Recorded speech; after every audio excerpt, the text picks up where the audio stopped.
eccomi qua, di nuovo. Attenzione. Allora c'è questo qua, un elettricista, va su nel palo, una volta aveva i pali di legno con i ramponi, andava su, questo qua comincia col cacciavite, vede una roba, tac, gli cade il cacciavite, torna giù, prende sul cacciavite e lì c'era un bambino che giocava e dice, scusa, cosa c'è giovane?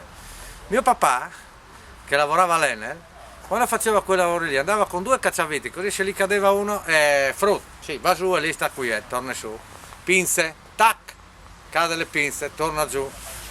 Il bambino, mio papà, che lavorava all'Enel, andava sempre su con 2 pinze, che sì, ho capito, non importa, vai, guarda che c'è un tombino aperto, vai a giocare là, no? Oh, torna su, tac, chiave da 13, tac, il morsetto gli cade la chiave, torna giù, prende su la chiave. Mio papà, che lavorava all'Enel, andava su sempre con 2, sì, ho capito, sta qui, va su e là per ecco.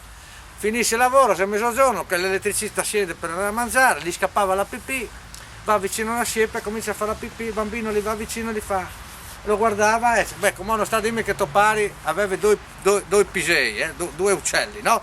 No, non aveva 2 uccelli, ma aveva uno che era il doppio di quello lì. Ciao, alla prossima, ciao! Ha ha ha ha!